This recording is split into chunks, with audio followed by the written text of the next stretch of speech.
¿Qué tal amigos? Mi nombre es Defri Josué Socop Ventura, soy estudiante de la carrera de Ingeniería en Sistemas de la Universidad Mariano Galvez del Centro Universitario de Chimaltenango. En este video les vamos a hablar sobre lo que son las pruebas de software. Cuando nosotros terminamos un proyecto de software, siempre nos hacemos la misma pregunta. ¿Será que este ya está listo para su implementación? ¿O será que podrá tener algún error o alguna falla a la hora de que el usuario lo pueda utilizar? ¿O será que este será capaz de realizar su función de manera eficiente o eficaz? Pues la respuesta no es tan sencilla, ya que para esto se necesita realizar ciertas pruebas en las cuales nosotros les vamos a ir hablando poco a poco de estas. Sin embargo, antes de pasar a este tema, les quiero hablar de dos temas muy importantes, los cuales son los niveles de las pruebas.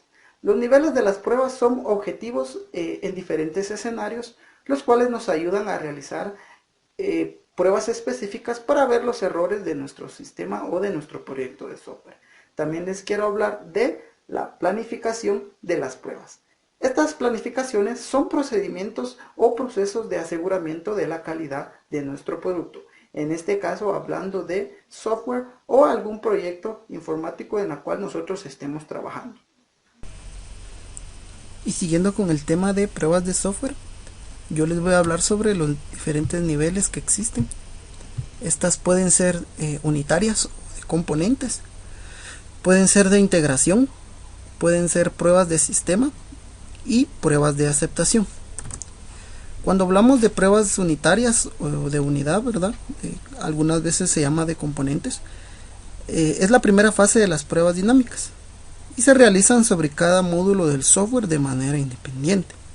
El objetivo de estas es comprobar que el módulo, entendido como una unidad funcional, esté correctamente codificado.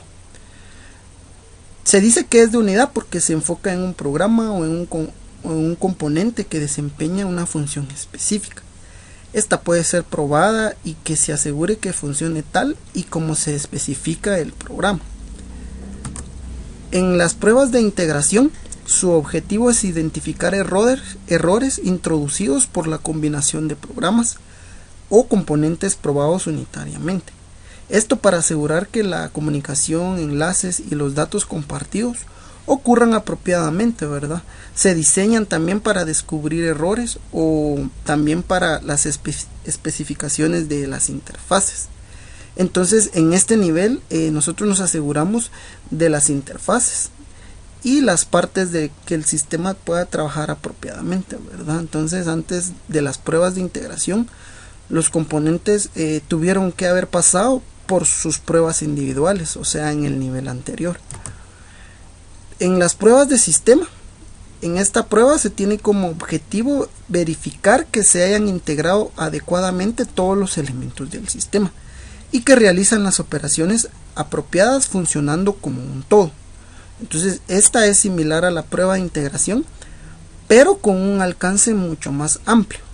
En esta prueba es donde se buscan los defectos globales dados por la mala integración de los módulos y que impiden una buena aceptación en la decisión del cliente o el que solicita el proyecto.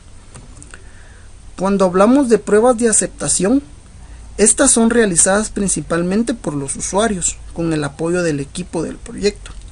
Entonces el propósito es confirmar que el sistema esté terminado, que desarrolla puntualmente las necesidades de la organización y que es aceptado por los usuarios finales.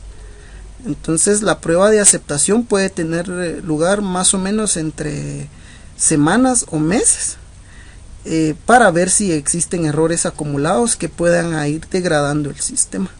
Entonces es recomendable que las pruebas de aceptación se realicen en un entorno en donde se va a explotar el sistema, incluyendo el personal que lo va a utilizar o que lo va a manejar. Con el tema de la planeación de las pruebas, hay 5 etapas, ¿verdad? Al menos 5 etapas típicas, las cuales son la planeación de prueba, el diseño de pruebas, la implementación de pruebas, la evaluación de criterios de salida y por último el cierre de proceso. En la planeación de prueba se dice que es una etapa en donde se ejecutan las primeras actividades que corresponden al proceso de pruebas. Este tiene como resultado un entregable denominado plan de pruebas. Y este plan de pruebas debe estar conformado por al menos algunos aspectos, ¿verdad? Que sería el alcance de las pruebas, en donde se determina qué funcionalidades del producto serán probadas durante el transcurso de la prueba. También tenemos los tipos de prueba. En este punto se determina qué tipo de pruebas requeriría el producto.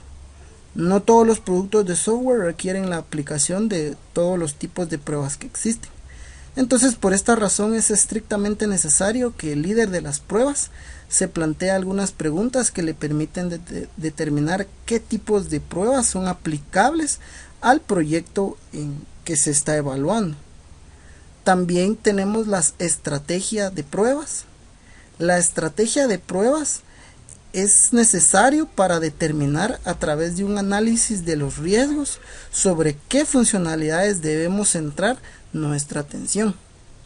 Tenemos también los criterios de salida.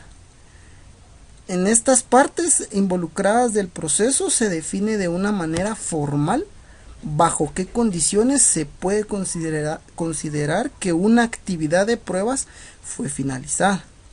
Esto quiere decir que los criterios de salida se deben definir para cada nivel de pruebas a ejecutar.